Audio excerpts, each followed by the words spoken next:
Welcome to the Wally Show Aftercast. All the stuff we did not get to during the course of the show today. Lady Rock not here today because she did a women's event over the weekend, and she was like, you know what? I'm going to take Monday off. I got the vacation days because that kind of stuff wears her out. Like she's kind of an introvert, and so a lot of people, when she's on stage and stuff, she rises to the occasion, but then it wipes her out. And like, so I'm sure she did absolutely nothing yesterday and is recuperating today. Whereas me, it's like, it's tiring, but I still get energized by it. And so it's not like as big of a deal for me to recuperate. But I guess that's how introverts recuperate, by being alone. Extroverts kind of recuperate by more stimuli, you know? And so I heard the event went well, though, the Reclaim event. So I'm happy for them. In the sense that it seems like they had a good turnout and it went well. So we'll have to get an update from her on how everything went tomorrow. I have a story about Blake Lively, but I'm going to hold on to it. Good call. I'm going to hold on to it. She deserves to speak into that. Yeah, because she has been watching and Candace Owens and talking about the Blake Lively, Jason Baldoni scandal and all the stuff going on with that. And she deep dove into that. And so I'm curious what she'll think of this story about Blake Lively working at like a bakery or a donut place one day, and if it's like a publicity stunt or something to fix her image. So it'll be interesting to see what Lady Rock has to say about that. Did you see the Morgan Wallen walking off stage at the end of the SNL? I did, and as a non-SNL guy, didn't matter. What's the big deal? Yeah. Who cares? Do people care? Apparently, yeah, people were like caring about it, and everyone's commenting about it. How rude and things like that. But honestly, like, it's always awkward. Like, they do the thing and like, we're all buddies. Look at this. We finished the show. Now we hug and we just let the credits roll and stuff like that. And then he just walked off straight into the crowd and through camera. He didn't even exit like through the side of the stage. He was like, I'm done. It's kind of baller. Which I kind of like, you know. And it's like, yeah, I'm not wasting my time here. Let me go. His publicist is saying that it was actually just a misunderstanding. He wasn't sure. He figured they were done, so he left. And then I guess he had posted on his Instagram, like on a private plane, "Get me back to God's country," which sounds a little in the face of like, oh, I had to perform at New York. Yeah, this, not so fun. Yeah, it sounds a little. I could see people being a little hurt by that. Yeah, but you know what? I get it. Like, New York's fine for a hot second. Mm-hmm. It's fun for a little bit, but if that's not your thing, that one though, that almost feels more calculated to me, because this guy knows how to party too. Like, it's almost like that's what a country guy is supposed to say. Like, get me back to God's country, get me back to Tennessee and the mountains and the stuff. Like, this guy can throw it back. Yeah, his fans are gonna be. His fans have no problem with that. Yeah, that one was cool. That one was not a big deal. How he sidestepped some of the stuff that he's done and is so big, I don't get. Yeah. Like, I don't think he's that great musically even. I'm like, it's all right. He's definitely had multiple cancelable moments, whether it's the doorbell. Yeah. Saying I know. Yeah. The N-word. On it. The chair. To his friend, and then the chair one, which, wild. You know what? I think, I really do believe this. The way you don't get canceled in this cancel culture is you just refuse to be canceled. Yeah. Like everyone that bows to it, and it's like, well, you need to do the work, and then they all go on, they make this big heartfelt apology, fake heartfelt apology, and they're doing it just to manufacture it, and then it just keeps coming at them. But if you don't care, what are they going to do to you? Yeah, because these are people who are hurt by being hurt by someone that you have never met, will never meet. Yeah, or being offended. Being offended goes both ways. Because he's allowed to be like, I don't know you, whatever. What do I care? Yeah, I since the beginning of cancel culture, I'm like, the way you get out of this is you double down and you go back at it. And the people that did that were the ones that survived it, and they would have their products or their albums or whatever do better. You know, and as a result, he blew up after. I know, he did. And because other people rallied around him, there was that other country singer that did a video, was it Aldine or somebody? And they're like, do you know what used to happen in that small town at that courthouse in a place near us? Yeah, try that in a small town. Yeah, and he's like, no, I don't know the history of it. Well, you need to do the work. And he's like, no, I don't care what you think. And like, that's how you avoid it, you know? And because for the last 4 years, everything, the political left or the extreme liberal or the offended by everything, that voice got so loud and that voice was coddled to where the common sense voice got shut down. And if you dare say anything that was contrary to this woke nature, then you were cancelable. And then the people that were like, no, I'm not. We're canceling you. No, I'm just not going to take that. Like, I that's how you sidestep that whole thing. It's like if somebody tried to cancel me, I'm like, all right, fine. Knock yourself out. You're going to mention my name more. Thank you. And I'm going to do better on the other side of it because you've done that. So you're actually helping me, have a better career. All right. Now, Gavin, you live in a house in East Nash and West Nash. That's right. You moved from East Nash. So you live there. And your house is an older house that you're renting, and the houses around you say, are like baller mansion kind of thing. Shotgun Nashville, $800,000 homes. That's crazy. You're living in the up house, basically, where everything is building up around it. I'm definitely in, the one house that people are probably looking at like, man, please just sell that land. What is wrong with those people? I know, really. If the landlady, I'm sure you haven't told her, this is worth a lot of money. You should sell. Yeah, well, and her whole thing is that she wants to hold on to what Nashville used to be. That. Yeah. And mice and all. But mice and all. Skunks and all. Mice, skunks. There's other issues that I don't know about, but also don't have to pay for. Yeah, I love that. And you got cheap rent. Like, that's fantastic. I know, but also at the same time, I'm like, man, yeah, I would totally, if she came up to us and was like, I am kicking you out, I'm selling this, I'm setting up my family with a lot more money to end my life, to set my granddaughter up for all this, I'd sit there and be like, respect. Yeah, I good get on that. you. I'll get out of here. Yeah, no, I get that. Hopefully she doesn't do that. Yeah, well, I came across this thing of like other houses, but from TV, like TV homes. Oh, yeah. And so the TV homes that most people wanted to live in, okay? So I'm trying to think, can you think of any TV homes, any shows? I want to see where you land on this top 10 list. Okay. Trying to think through. Think of shows you've watched and see if it makes sense. I do love Rachel and Monica's apartment in Friends, because it's so massively wide open and it's perfect 2 bedrooms. Yeah. I think so. Maybe I'd want that. And it extra. even looks bigger than it probably, like in New York, man, that's a 300 square foot place. I mean, it's crazy. And they had a balcony, like a terrace and stuff. So that's a really good one. That made it to number 4. Monica's purple apartment, which, if you really live in New York, and you're like on a budget, it's brutal. Like, it's the living conditions are brutal. I love watching videos of people's microscopic $2,000 apartments. That's why everybody eats out too, and they want to sit outside and eat because they want to have some space because it's so confining. When you go to IKEA is pretty great. Like, they will take these little rooms. Oh, it's so fun. And they're like, it's 400 square feet, and they show you how you could decorate it. And it's really well done. You're like, oh my gosh. When my daughter was thinking about going to college in New York, we took her to IKEA.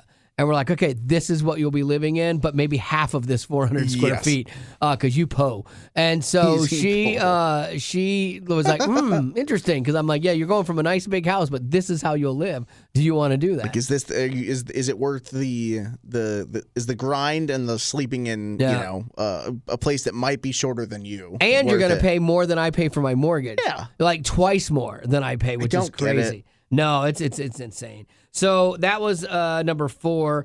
The Brady Bunch house. A lot of people have talked about that for years. That. Yeah, I figured that was before your time. It was like a mid-century modern kind of 70s-ish kind of vibe house, but it's actually sold a few times. Like, I've heard the real about that. house. Yeah. You could literally buy that real house. Let me see. Another one that's like a fictitious one is the Simpsons home. Like, came in at number 9. Let me see. The one that came in at number 2.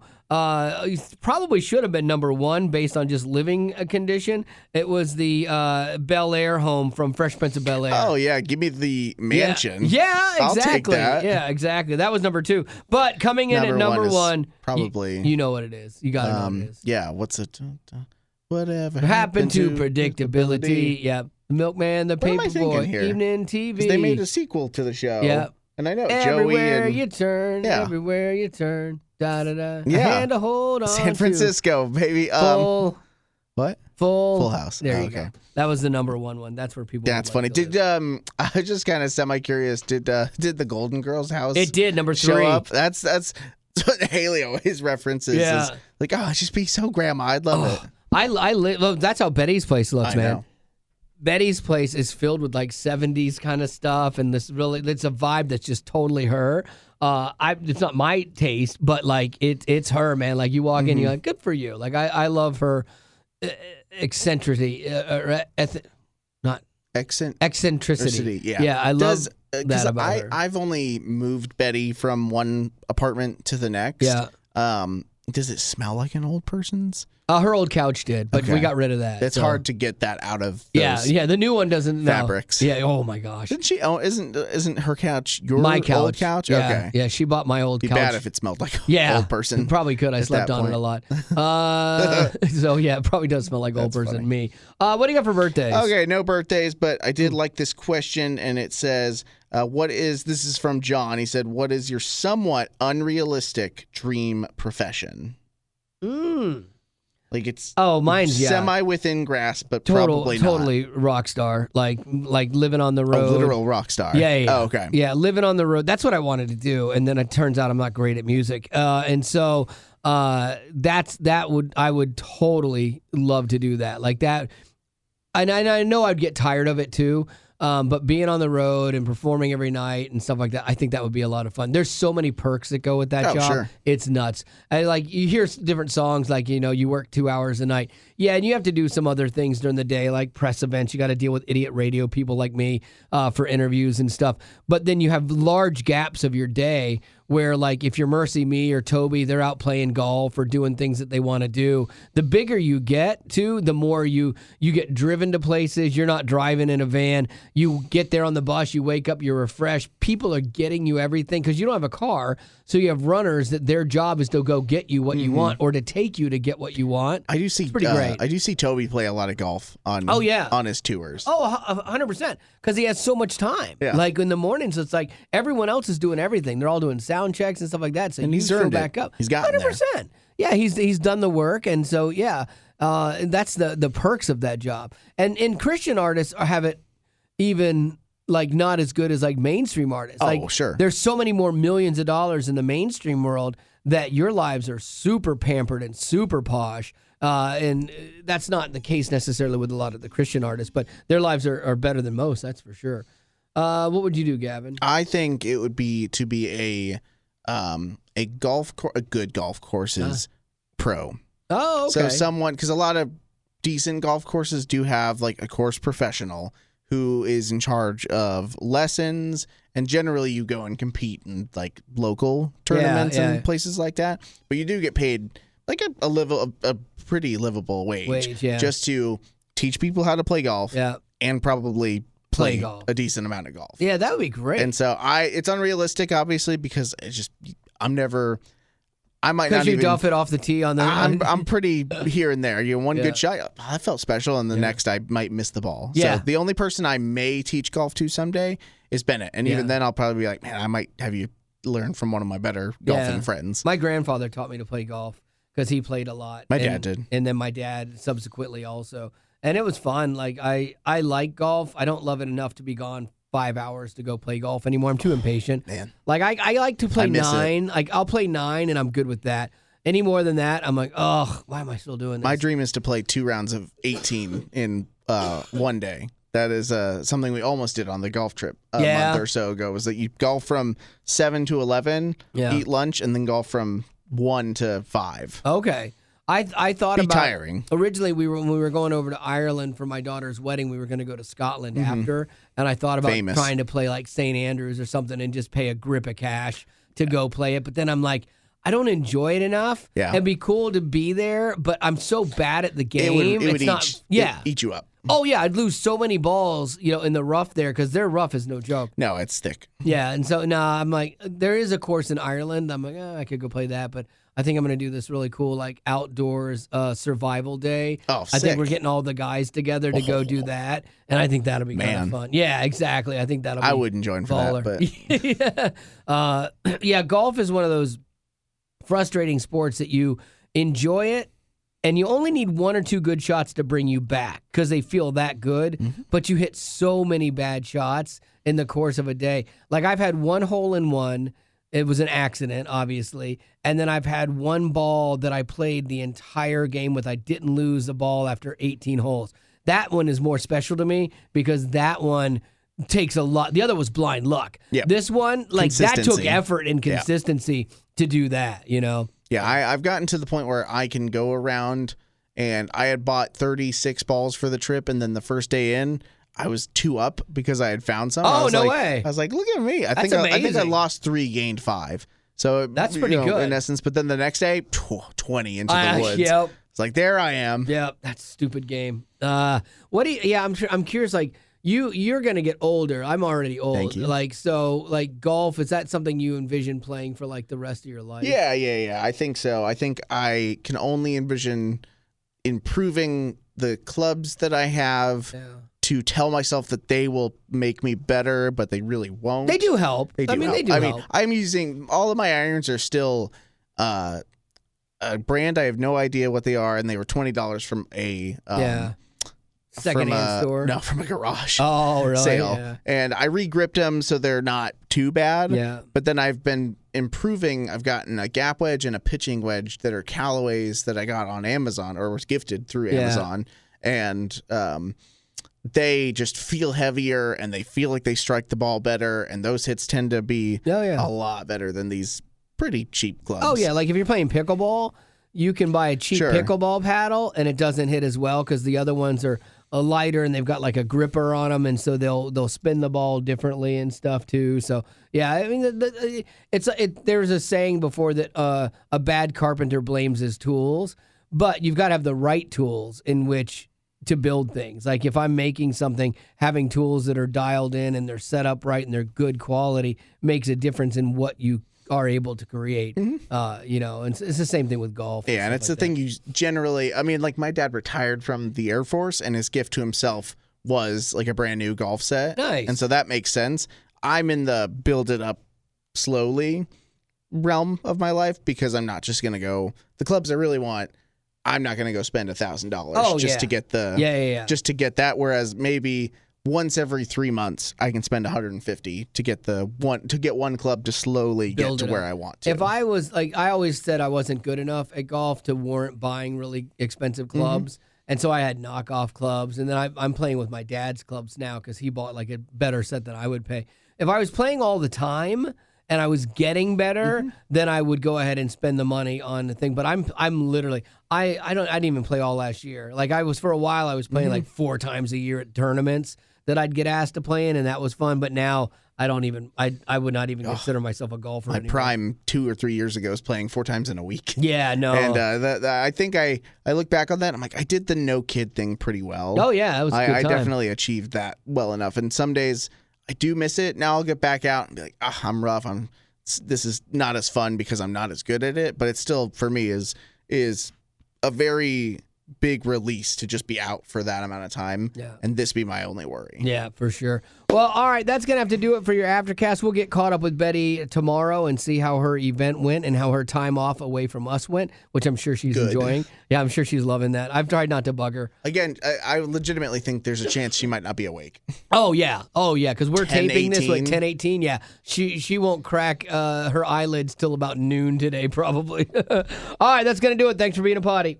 Growing up in poverty has never been easy for children, but with the added challenges of the pandemic, conflict, and natural disasters, families around the world are facing an unprecedented food crisis. Unfortunately, those who are already hungry are now even more desperate. But by sponsoring a child through compassion, you can help provide life-sustaining essentials such as food and clean water. And with your compassionate support, that child can not only survive, but also flourish. You can find out how and choose a child to sponsor when you click on the compassion banner at wayfm.com.